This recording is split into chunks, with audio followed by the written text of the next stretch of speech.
Un très beau roman au demeurant. Ce qui m'a surpris davantage, c'est le parti pris de bienveillance qui l'a animé, alors que l'image de cette femme des temps obscurs dans la littérature historique est pour le moins négative. Ça nous promet un passionnant échange. Et aujourd'hui, exceptionnellement, ce vendredi, c'est une auditrice, fidèle auditrice, qui vous a soumis le retour aux origines. Elle voudrait connaître l'origine des mots croisés. Lucienne est visiblement cruciverbiste, eh bien ça nous fait un point commun. Pour le moment, je vous propose un voyage assez dépaysant au creux de l'époque mérovingienne. Les temps dans lesquels je vous emmène aujourd'hui sont tout à fait exotiques pour nous. C'est un des angles morts de l'histoire, un de ces endroits un peu obscurs qui aujourd'hui nous font sourire, car tout est différent évidemment, différent de ce à quoi nous sommes habitués, à commencer par les noms propres. Clodomir, Théodebert, Odover, Galesvinte. Si vous attendez un enfant, c'est le moment de prendre des notes. La période, vous savez, est un peu comme ces terres inconnues dans lesquelles on a envie de se jeter à corps perdu, car tout a l'air d'être vierge, tout semble à défricher. Période bien mal connue du reste et qui a mauvaise réputation. Période que l'on dit sombre simplement parce qu'elle est coincée entre la fin de la brillante culture gallo-romaine et le début de la brillante culture carolingienne. Entre les deux, vous l'avez rapidement appris à l'école, il y a donc les Mérovingiens, avec leur cortège barbare de guerriers chevelus à moitié christianisés, d'évêques intrigants bénissant d'étranges sarcophages, de rois fainéants qui se laisseraient traîner en char à bœuf. Tout ça, c'est l'imagerie d'Épinal. Le plus célèbre roi franc de cette dynastie mérovingienne, c'est évidemment l'un de ses fondateurs, Clovis, dont le baptême est symboliquement considéré comme l'acte de naissance de la France. C'était lors de la veillée de Noël 496, à moins que ce ne soit 498. Vous savez qu'à l'époque, on ne note pas tout avec précision. Ce qui est certain, c'est que Clovis meurt en 511, que sa veuve, la reine Clotilde, va lui survivre jusqu'en 548 et que notre histoire d'aujourd'hui va commencer une vingtaine d'années plus tard encore, à peu près, on va dire peu après 560. Avant de me suivre dans ces temps mérovingiens, il y a deux choses que vous devez savoir. La première, c'est qu'à cette époque, les barbares qui ont pris possession de la Gaule romaine en pleine décadence viennent tous plus ou moins des régions germaniques. Ce sont notamment des Francs, surtout au nord de la Loire, des Visigoths dans l'ouest et dans le sud, des Burgondes dans le sud-est. Ils ont été christianisés, mais ils restent encore très imprégnés de leur culture d'origine et notamment, ils reculent rarement devant un crime de sang. Vous allez pouvoir le constater. C'est la merveilleuse formule, vous savez, de l'historien Fustel de Coulanges au XIXe siècle qui disait que la royauté mérovingienne était un despotisme tempéré par l'assassinat. La deuxième chose à savoir, pour bien comprendre notre histoire d'aujourd'hui, et ça découle de la même cause, c'est que le mode de succession chez ces rois francs n'est pas dynastique mais patrimonial. C'est fondamental ça. Autrement dit, quand un souverain meurt, son domaine n'est pas transmis comme ça d'un seul tenant à un héritier du trône, mais il est partagé entre ses différents fils. Alors il est vrai que lorsqu'un des fils meurt, ses frères récupèrent souvent une part, leur part en quelque sorte du royaume, et qu'en dépit de ces partages, on considère toujours l'ensemble du royaume des Francs comme une sorte d'unité, mais ça n'empêche pas qu'à la longue, on aboutisse à un morcellement territorial qui va faire le malheur des Mérovingiens, car il va surtout instiller encore un peu plus de violence dans leurs relations familiales. Maintenant que vous savez tout ça, vous êtes armés, si je puis dire, pour pénétrer dans cette famille royale, dangereuse et même un peu sanguinolente. Je vous ai dit que Clovis était mort en 511. Son royaume, donc le royaume franc, a été partagé entre ses 4 fils. Il y aura désormais un roi d'Orléans, un roi de Paris, un roi de Reims, un roi de Soissons. Ce dernier, Clotaire Ier, vit très vieux pour l'époque, ce qui fait qu'il récupère peu à peu l'essentiel de l'ancien territoire de son père et qu'il ne meurt à son tour qu'en 561.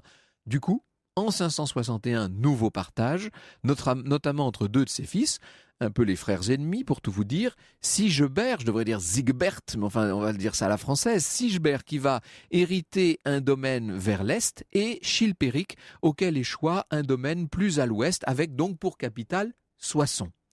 Eh bien allons-y à Soissons.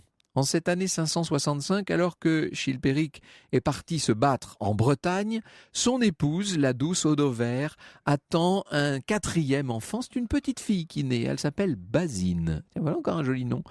C'est plus facile peut-être. Alors, question de la pauvre Odover. qui est tout de même un petit peu naïve, faut bien dire. Est-ce que la petite Basine doit être baptisée là tout de suite, ou bien est-ce qu'il faut attendre le retour du roi Chilpéric ? La légende veut que cette reine de Soissons, bien embarrassée, ait pris conseil auprès d'une de ses suivantes, une petite paysanne d'origine gauloise, tellement intelligente qu'elle avait fini par devenir plus ou moins sa confidente. « N'attendez pas, madame, baptisez-la tout de suite, conseille la servante. »« Mais qui sera la marraine ? Et pourquoi pas vous-même ?» dit la servante. « Tu as raison, » conclut Audover. Elle se dit que décidément, cette suivante est de bons conseils. Entre nous, elle porte un nom, la jeune femme en question, elle s'appelle Frédégonde. Et la voici qui entre en scène. Elle porte aussi quelques appas qui font d'elle une des plus belles femmes, peut-être la plus belle de la cour. Attention, quand je vous dis la cour, on est à l'époque mérovingienne, c'est pas la cour de François Ier non plus. Le fait est qu'elle est très belle, si belle en vérité que depuis longtemps Chilpéric en a fait sa maîtresse, car en bon chef franc, ce roi a une épouse et il a autour tout un harem de concubines. D'ailleurs, quand il rentre de la guerre, notre Chilpéric se retrouve plus volontiers dans le giron de la petite Frédégonde qu'entre les bras de son épouse. Et c'est alors que la servante et néanmoins concubine va lâcher tranquillement son fiel sur l'oreiller. À supposer que les Mérovingiens aient fait usage d'oreiller, ce qui reste à démontrer. Je ne suis pas expert de la question. Quel malheur, susurre Frédégonde. Votre épouse, en devenant la marraine de votre fille Basine, est devenue votre commère. L'Église vous interdit désormais de partager sa couche. Voyez quelle était son arrière-pensée. Car à l'époque, quand je vous dis que ce sont des temps exotiques, le fait d'être parrain ou marraine d'un enfant créait automatiquement avec les parents de cet enfant des liens fraternels. Pour le roi, continuer de passer la nuit avec la marraine de sa fille, donc avec sa sœur, eh bien ça devenait de l'inceste. Je vous le redis, ce subterfuge inventé par Frédégonde relève probablement de la légende, mais au-delà du débat sur sa plausibilité, il laisse entendre que la donzelle avait plus d'un tour dans son sac, et ça, la suite va nous le prouver. Il faut dire aussi que Chilpéric ne semble pas avoir vraiment brillé par sa finesse, pour tout vous dire. Rien à voir avec son frère, le roi de Reims. Ah, ce frère, ce Sigebert, roi de ce qu'on va appeler l'Austrasie. Lui déjà avait choisi pour épouse une princesse de haut rang, la fille du roi wisigoth qui à l'époque régnait sur presque toute l'Espagne actuelle, autant dire le plus riche souverain d'Occident. Elle s'appelle Brunehilde. Voici comment une ancienne chronique nous la décrit, cette Brunehilde. C'était une jeune fille d'une taille élégante, de mœurs honnêtes, distinguée, sage dans sa conduite et agréable dans sa conversation. Sigebert est amoureux de sa femme au premier regard, il l'a épousée en grande pompe à Metz. Bien sûr, Chilpéric en a beaucoup entendu parler et d'emblée, il a été jaloux de son frère. Mais on a l'impression que chez ces Mérovingiens, la jalousie est un petit peu le sport familial. Franck Ferrand vous conte l'histoire sur Europe 1.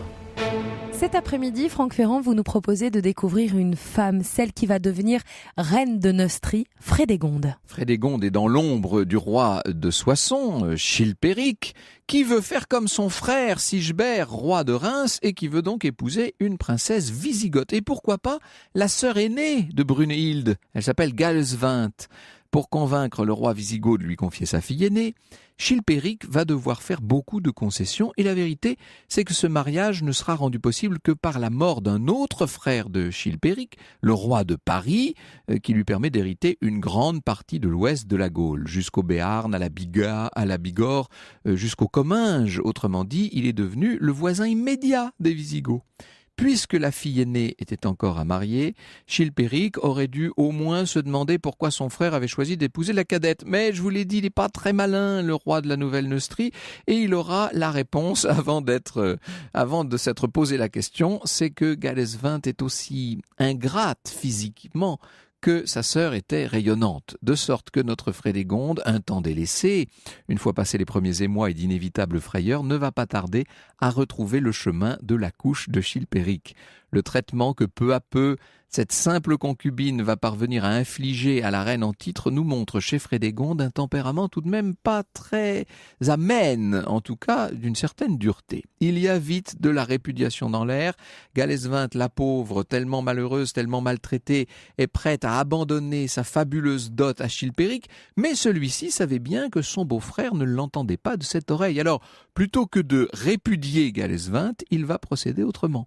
Sans doute inspiré par Frédégonde, il charge un obscur esclave d'aller la tuer chez elle dans sa chambre, après quoi, probablement, il va supprimer lui-même le pauvre serf en question. Mais à la cour d'Austrasie, en apprenant la nouvelle, la sœur de la victime, la reine Brunhilde, sait d'ores et déjà à qui imputer l'initiative de ce crime. C'est là probablement qu'est née la haine mutuelle, la haine inextinguible entre Brunhilde et Frédégonde, une haine qui ne va pas tarder à entraîner de véritables ravages. Le troisième frère, Gontran, qui est roi de Bourgogne, essaie un petit peu de réconcilier tout le monde. Ça n'est pas facile. Voilà ce que nous disait Artaud de Montor au XVIIIe siècle, quand on a commencé à faire les notices biographiques de tous ces souverains mérovingiens. Chilpéric, nous dit-il, et sa femme Frédégonde se trouvaient vigoureusement serrés dans Tournai par les forces de Sigebert et de Brunehaut, lorsque deux serviteurs, séduits par les maléfices de la reine Frédégonde, vous voyez déjà tous les a priori des historiens, ces deux serviteurs s'approchent de Sigebert, donc là c'est le roi de Reims, armés de forts couteaux dont la pointe était empoisonnée, et lui percent les deux côtés à la fois. Sigebert pousse un cri, tombe, on peut l'imaginer, et rend peu après l'esprit. Elle pressent la venue de son beau-frère, la reine Brunehaut. Elle apprend la nouvelle. Elle se trouve, au moment où elle apprend la nouvelle, elle se trouve à Paris. Elle sait que, évidemment, Childebert ne va pas tarder. Et il y a cette scène tout à fait romanesque. Par une fenêtre, elle parvient à faire passer son tout jeune fils, qui s'appelle aussi Childebert. Elle arrive à le faire passer dans un panier qui est installé au bout d'une corde. Et là, en bas, il y a un ami dévoué qui s'appelle Gondobald, qui attend et qui va emmener le petit Childebert à l'abri de sa capitale, à Metz. Elle ne se trompait pas beaucoup, Brunehaut, puisque Chilpéric arrive au palais de la Cité dans la foulée. Il fait main basse, si je puis dire, sur sa belle-sœur. Il l'exile à Rouen. Et c'est alors qu'intervient Mérové. Alors Mérové, un autre Mérové, ça en l'occurrence c'est le deuxième fils de Chilpéric et d'Audover. Il a 20 ans. Et il va demander la main de sa tante Brunehaut, qui se trouve donc en résidence surveillée à Rouen. Il faut vous dire que le petit Mérové a été poussé par son parrain, l'évêque Prétextat, et ça nous donne une idée aussi de l'intervention de tous ces ecclésiastiques, de ces évêques dans ces histoires mérovingiennes. Donc, Brunehaut a 30 ans, Mérové, elle est veuve, vous l'avez bien compris, puisqu'on vient de tuer son mari. Mérové a 10 ans de moins. Le mariage est une façon pour le jeune Mérové d'asseoir son pouvoir au moment où il sent que le trône de Neustrie est en train de lui échapper, parce que Frédégonde est là, bien entendu, et elle vient de donner un fils à Chilpéric. Ça fait un petit demi-frère très dangereux pour le jeune Mérové. L'enfant en question s'appelle Samson. Frédégonde fait tout, bien sûr, pour que ce soit à lui qu'échoue un jour la couronne. Consternation de Chilpéric, probablement accentuée par la rage de Frédégonde. Le roi fait envoyer sa belle-sœur Brunehaut à Metz et il fait arrêter son fils, il le fait tondre et envoyer dans un monastère en Touraine. De là, Mérové va réussir à s'échapper. Il se réfugie en Picardie. On va le retrouver. Il est cerné et comme il ne veut pas tomber entre les griffes de sa terrible belle-mère, il se doute de ce qui va lui arriver. Il demande à son plus fidèle compagnon, qui s'appelle Gaïlien, de l'aider à s'échapper, c'est-à-dire en l'occurrence de lui donner la mort. Et Gaïlien va s'exécuter. Il va poignarder son ami. On ramène le corps du jeune homme au roi et à la reine. Et évidemment, Frédégonde enrage. Alors elle va se venger sur Gaïlien, qui paiera pour Mérové en perdant sur l'ordre de Frédégonde, nous dit René Madinier, en perdant ses pieds, ses mains, son nez et ses oreilles. Ça ne doit pas être très agréable, forcément. Après quoi, on va le laisser tranquillement mourir, bien entendu. Le premier fils de Chilpéric, donc du roi de Soissons, son premier fils Tibère, était mort déjà en 575. Maintenant, Mérové est mort également. Le seul qui reste, c'est le troisième, qui fait toujours de l'ombre à la progéniture de Frédégonde, bien entendu. Donc, il va falloir l'éliminer en quelque sorte. C'est là qu'intervient un événement étonnant. Frédégonde avait donné plusieurs fils à son nouveau mari, donc à Chilpéric. Et tous sont morts en bas âge. Il y a comme une malédiction sur cette femme. Elle lui donne enfin un dernier fils, Clotaire, qui naît en 584.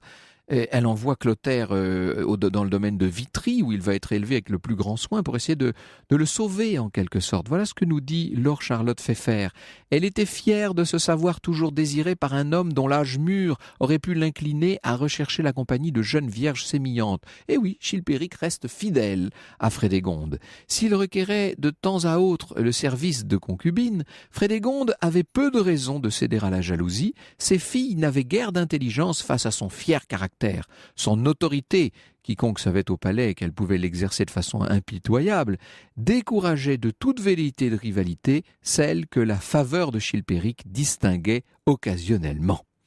Donc, elle va convaincre son mari que son fils Clovis est en train d'entamer un complot contre lui. Allez hop, on attrape Clovis qui est emprisonné à Chelles jusqu'au jour où il sera retrouvé poignardé dans sa cellule. Oh, décidément, le sort s'acharne sur les enfants d'Odover.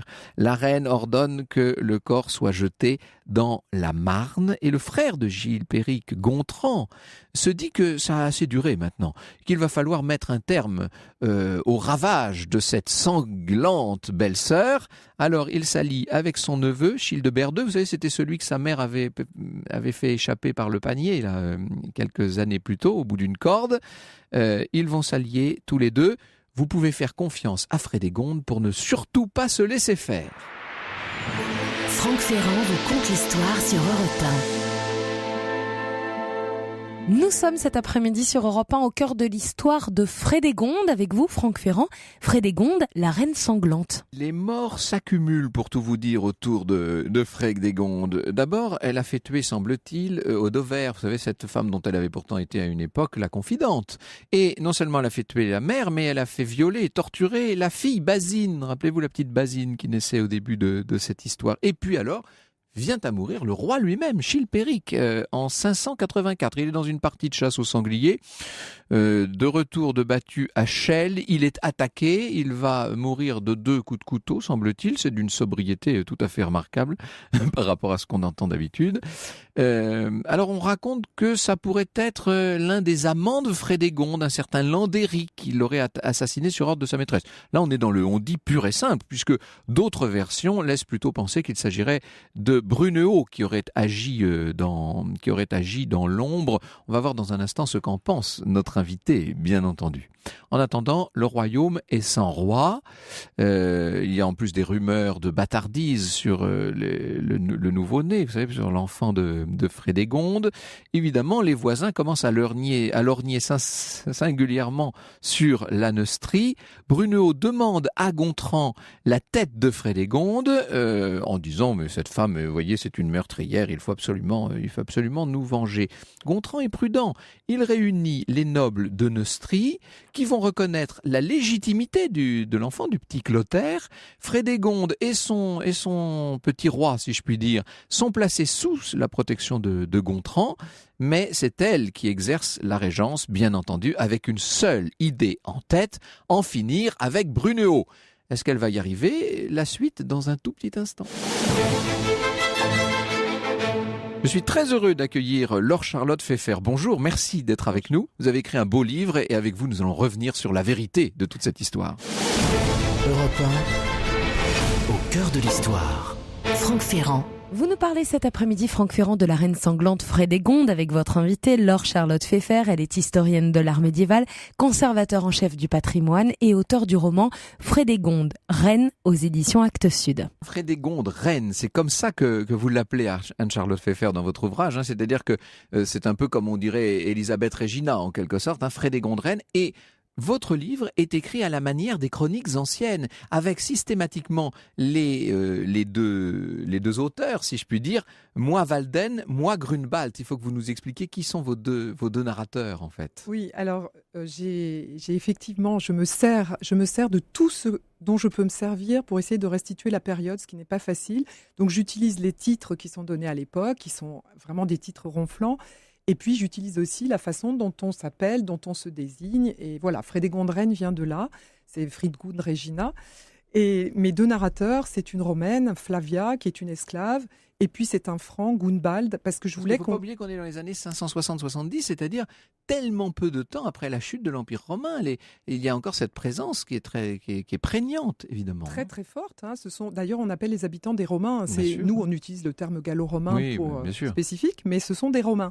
Et c'est la population majoritaire, parce que les Francs sont, quand ils arrivent pour prendre le pouvoir à l'époque de Childéric. C'est un petit nombre, en fait. Ils sont quelques dizaines de milliers, pas plus. C'est incroyable. Ils ont pris possession d'une population qui s'est gentiment laissée faire, d'une certaine manière. Oui, qui était quand même...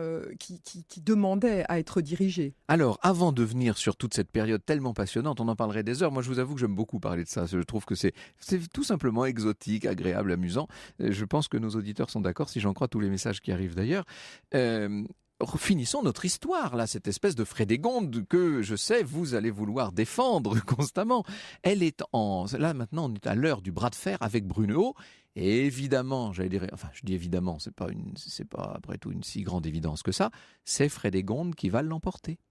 Oui, mais c'est son fils, en fait, qui réussira à l'emporter, qui reprend la vengeance de sa mère, cette fameuse Feda, qui justement se traîne d'une époque à l'autre, d'un enfant à l'autre, jusqu'à temps qu'elle soit achevée. Et en fait, c'est ça qui va générer les guerres, plus qu'une vindicte personnelle. Ce qu'a fait Frédégonde, semble-t-il, c'est d'envoyer un émissaire auprès de sa belle-sœur, qui était complètement fidèle, bien entendu, et qui s'est présenté comme un transfuge, et qui était censé gagner la confiance de Brunehaut. Et Brunehaut a démasqué le bonhomme, et sans aucune violence, elle l'a gentiment renvoyé à sa belle-sœur, qui, furieuse, lui a fait couper les mains, les pieds, enfin c'est toujours la même histoire, hein, bien entendu. Bon.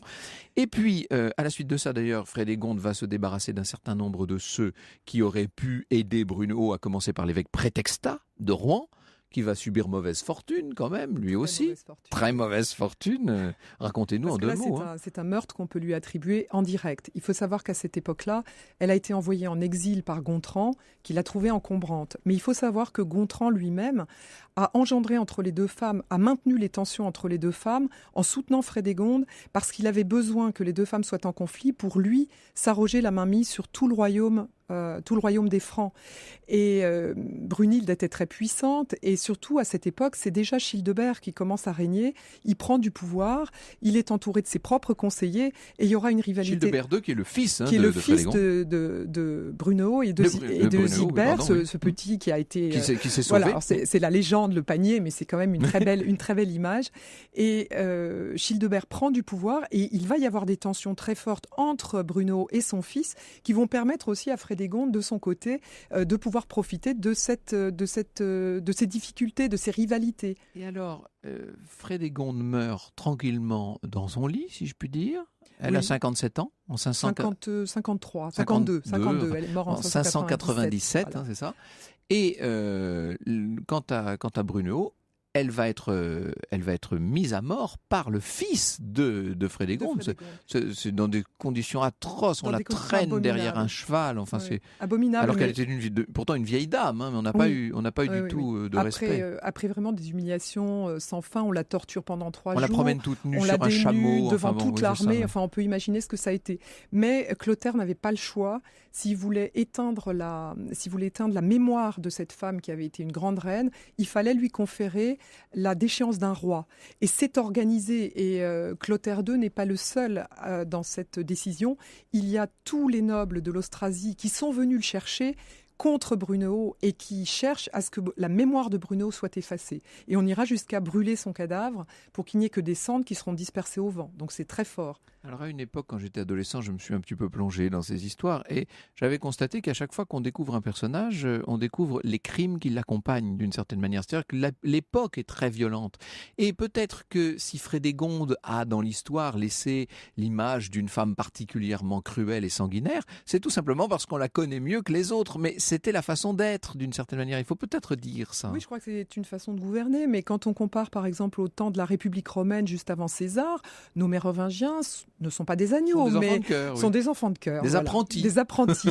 Et en fait, les crimes qui peuvent être imputés à Frédégonde sont typiquement des crimes politiques, des crimes qui ont servi le pouvoir, y compris celui de son beau-frère d'ailleurs, qui était un vrai souci pour Chilpéric. Et je pense que Chilpéric a été retenu par la fraternité pour ne pas faire assassiner son pouvoir et que Frédégonde s'est senti les mains plus libres à un moment où son époux était dramatiquement menacé, puisque vous l'avez dit tout à l'heure, ils étaient réfugiés derrière les murailles de Tournai et que leur famille entière était menacée. Et là, Sigbert n'aurait pas eu de quartier pour son frère. Ce qui est étonnant, c'est qu'on est en train de parler de temps vraiment très reculé, une période que l'on considère collectivement, et sans doute à tort d'ailleurs, comme sombre.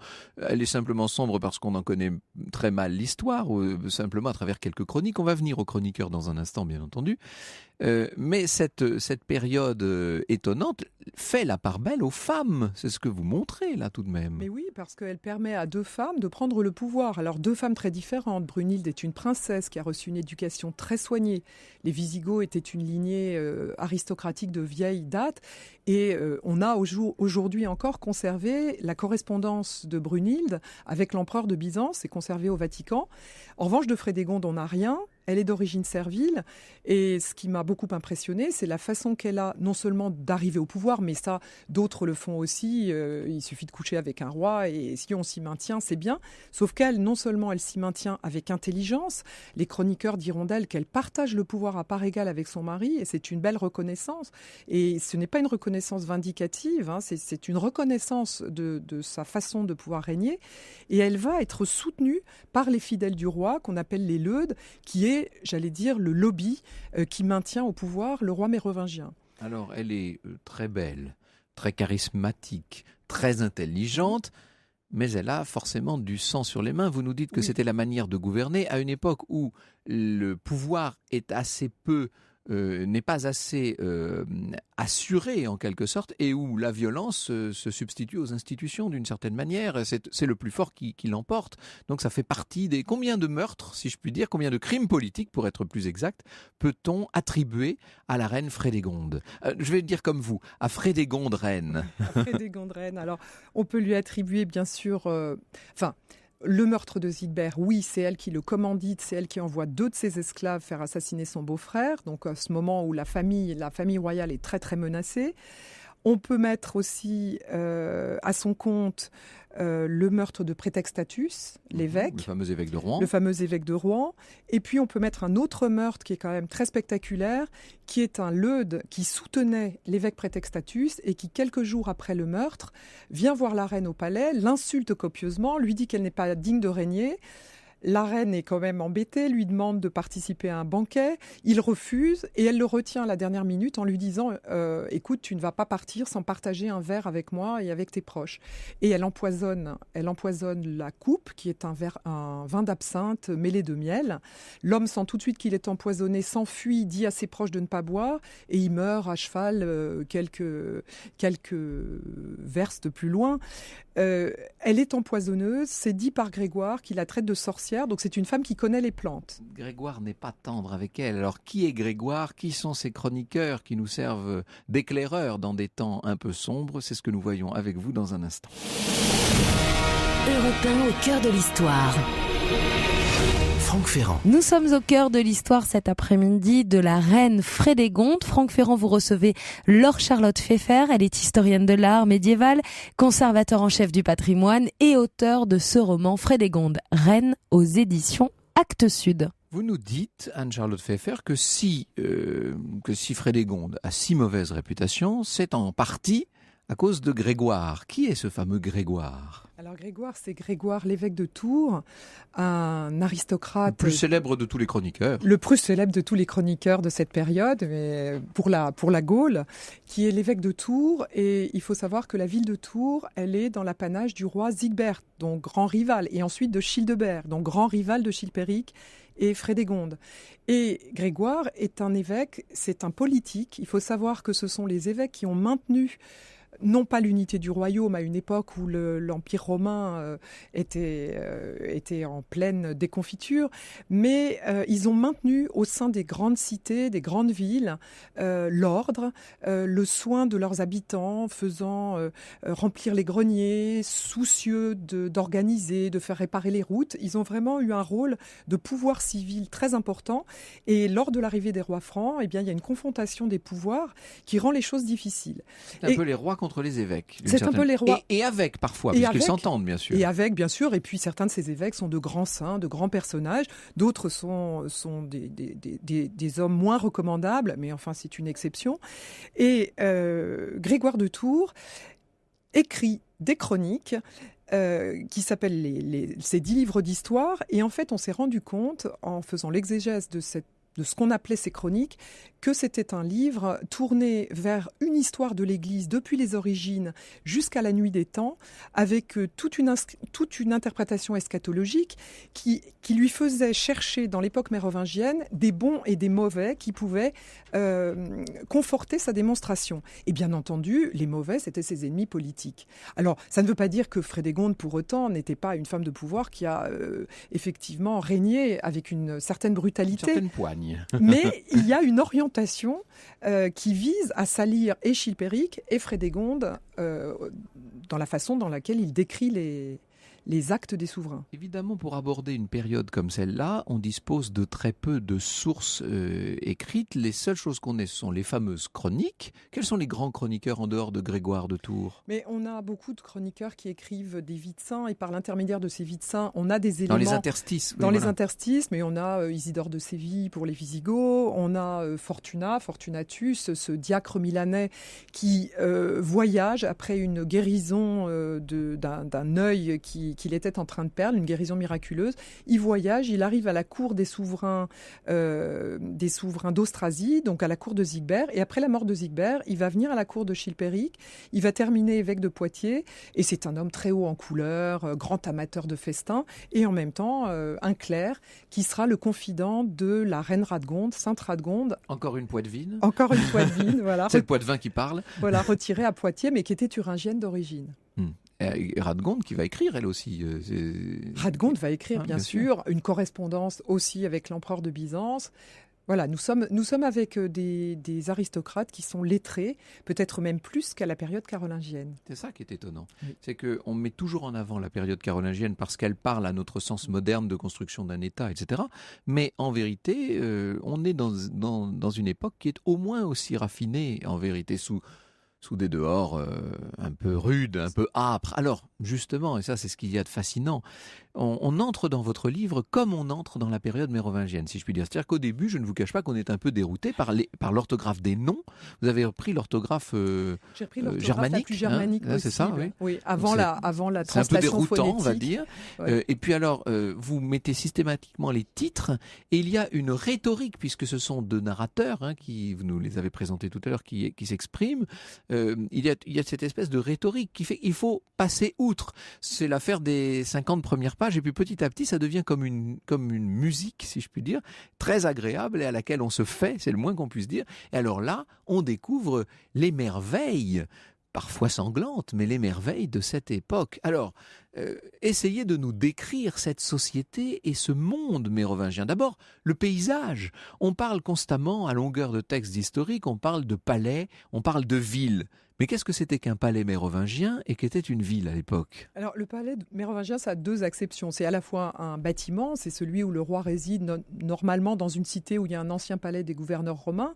À Paris, c'était le cas, c'était le palais des gouverneurs. Donc on vit un peu dans les ruines des Romains, si je puis dire. Oui, enfin ruines qui sont souvent en bon état. Et puis si elles ne sont pas en bon état, on les fait restaurer. Ils font restaurer les cirques pour donner des jeux de cirque. Les thermes sont en général en bon état. Je pense que nos mérovingiens étaient plus propres que nos aristocrates du XVIIIe siècle dans les couloirs de Versailles. C'est bien de le dire parce qu'on imagine toujours des gens hirsutes dans la fange. Oui, et puis quand on les représente en film, on les bouchonne au noir. Là là, enfin, terrible. C'est contre cette image-là que je voulais lutter aussi. On est entre des gens qui ont une certaine culture, qui respectent des fastes et surtout un protocole au palais qui est tout à fait extraordinaire et qui est à l'image de ce qui se fait à la cour de Byzance. Nos souverains mérovingiens, ils ont envie d'être reconnus par Byzance. Régulièrement, ils s'allient, ils signent des traités avec Byzance. La grande puissance impérialiste, c'est Byzance. C'est Byzance et ils ont de véritables traités d'alliance parce que Byzance veut maintenir la chrétienté orthodoxe jusqu'au bout de l'Occident, c'est-à-dire la Gaule. Donc, ils entretiennent un faste. Il y a énormément de décors à base de tentures. Ils aiment évidemment beaucoup s'entourer de pierres précieuses, de bijoux. Les costumes de course qu'on retrouve par l'archéologie est étincelant, des couleurs rouges, violettes. On serait tenté de dire que, pour plagier la célèbre formule, que Rome vaincue est vainqueur de son fier vainqueur. On a l'impression qu'ils se mettent à l'école romaine et à l'école